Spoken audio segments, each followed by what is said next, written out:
Good afternoon, everyone. This is myself, Shuddha.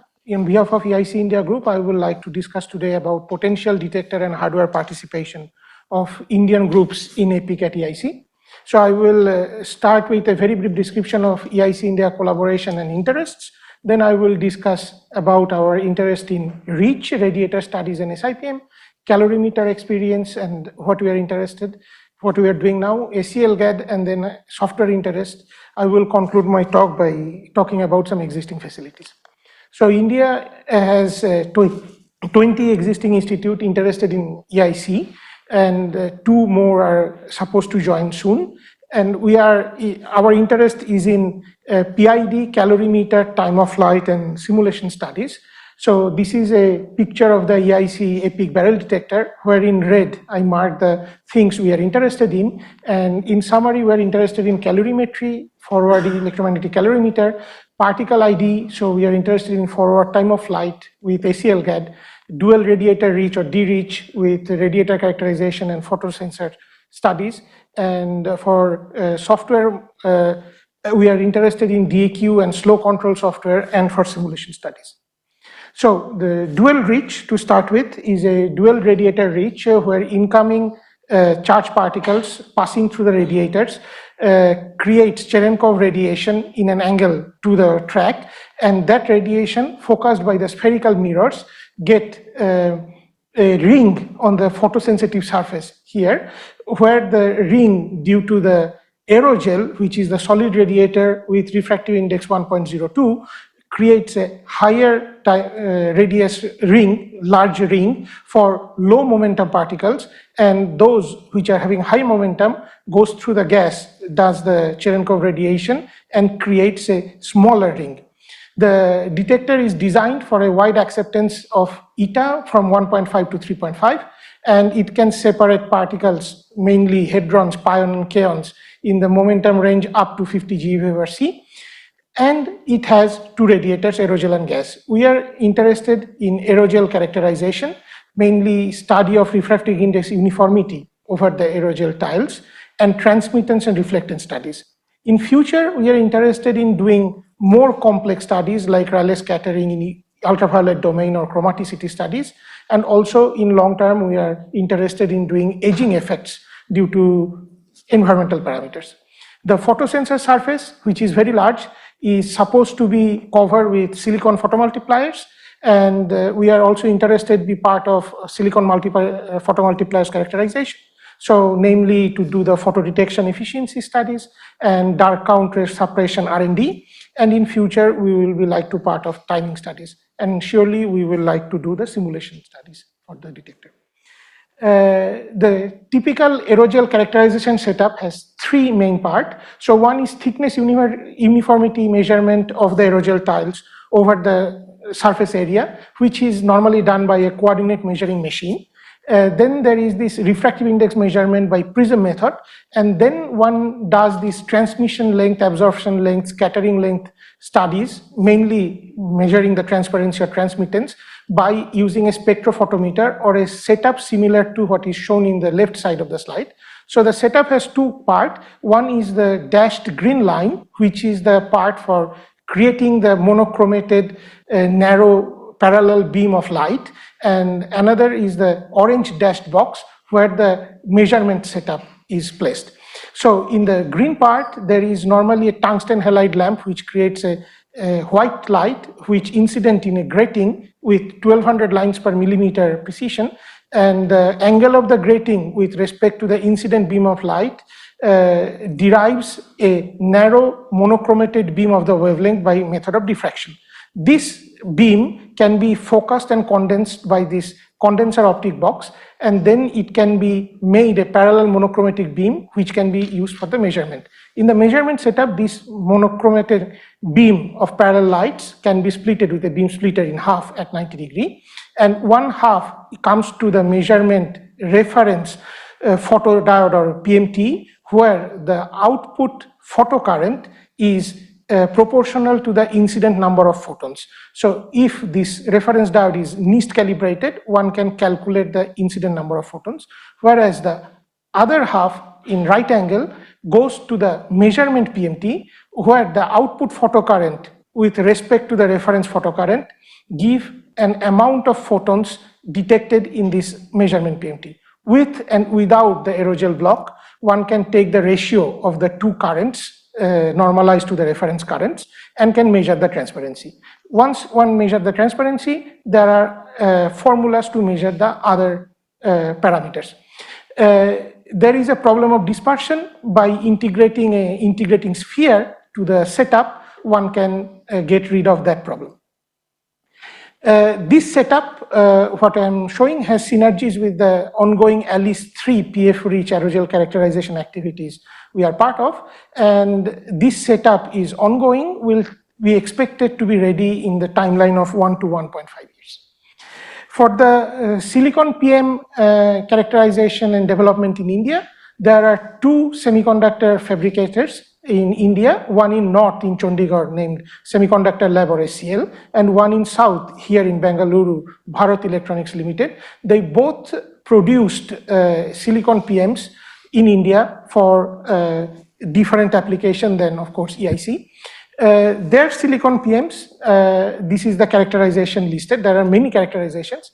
Not all of them they can measure even, but they are in similar specification to the commercially available SiPMs from companies like ON Semiconductors or others.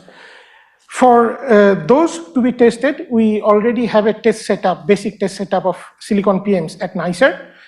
Includes a LED driver from CAIN for the light source, a fast charge sensitive preamplifier from Cremath, and a CAIN Petirock based DAQ setup to read the SiPM signals.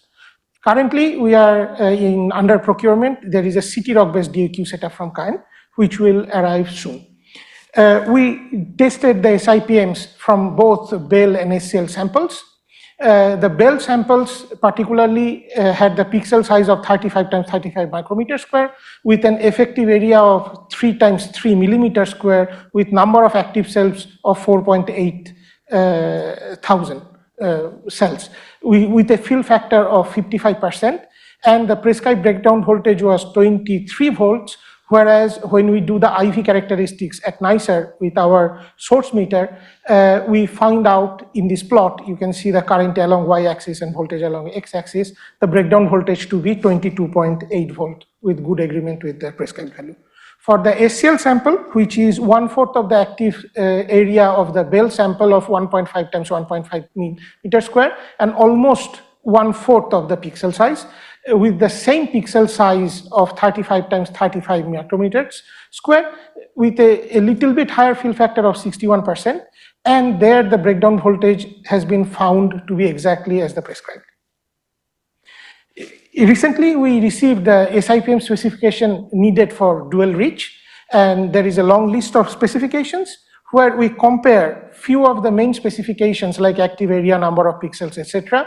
for D-reach and forward EM calorimeter, which is needed for EPIC with our existing SiPMs in India.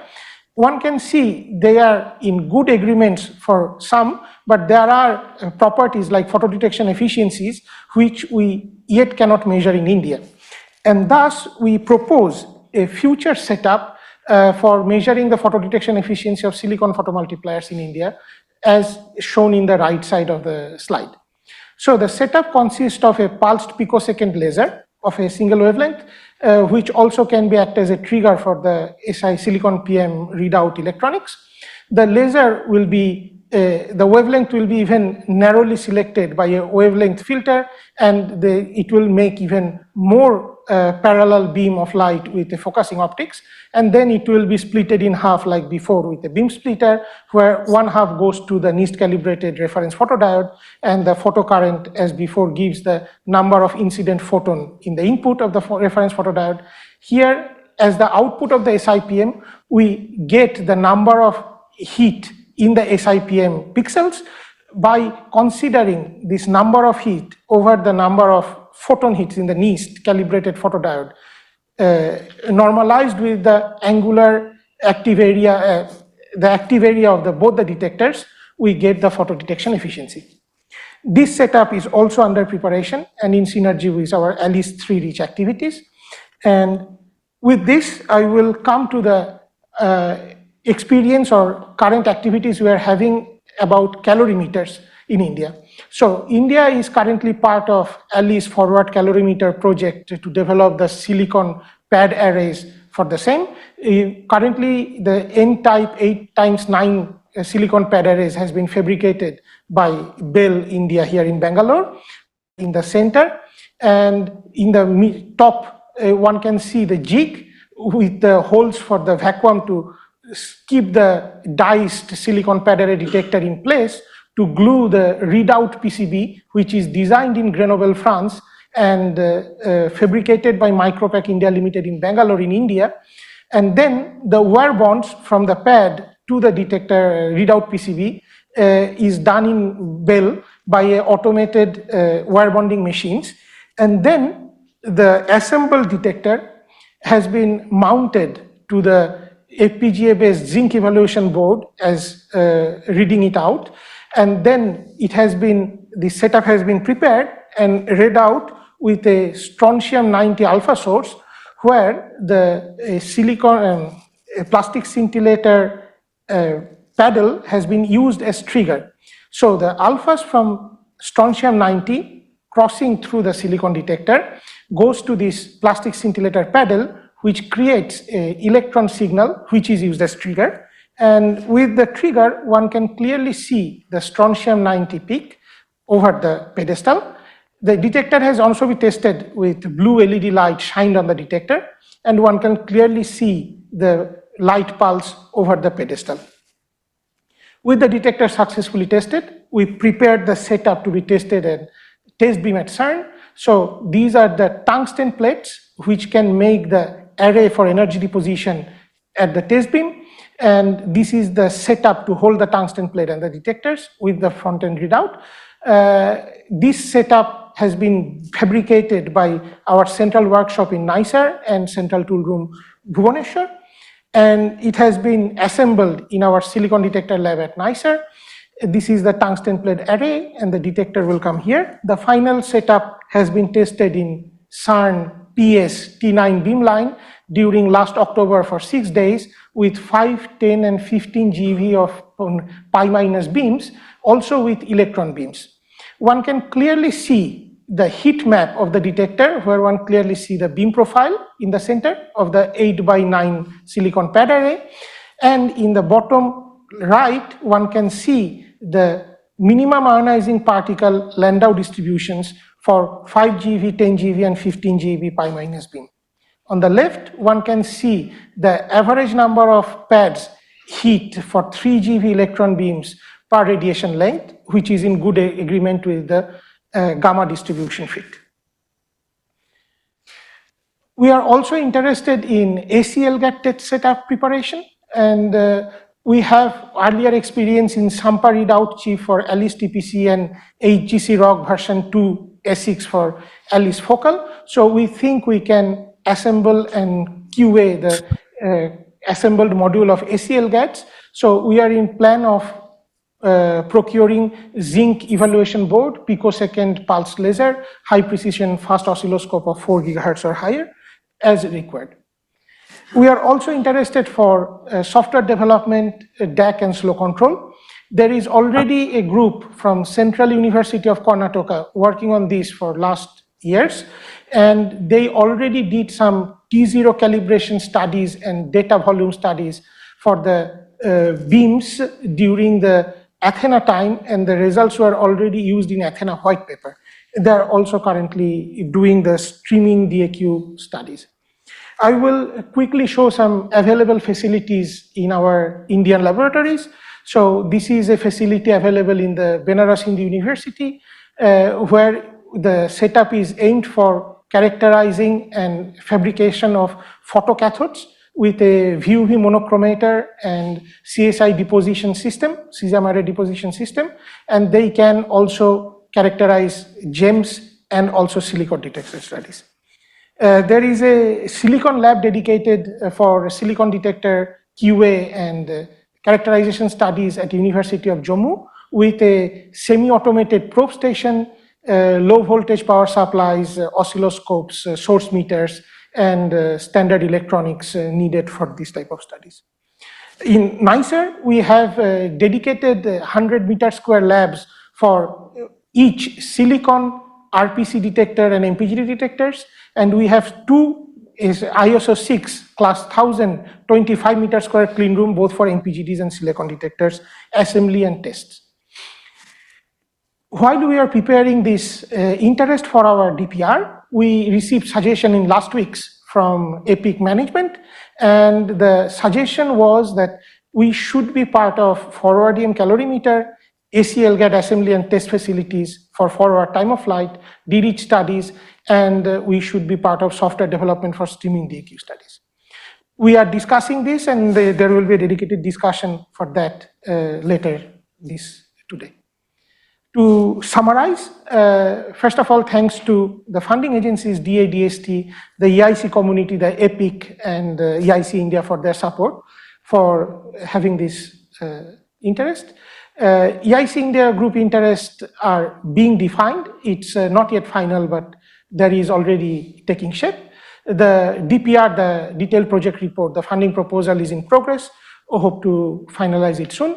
And our interest is D-REACH aerogel characterization, forward EM calorimeter, SIPM studies for both D-REACH and forward EM calorimeter, DAC DCS, and software studies. Thank you. Thank you.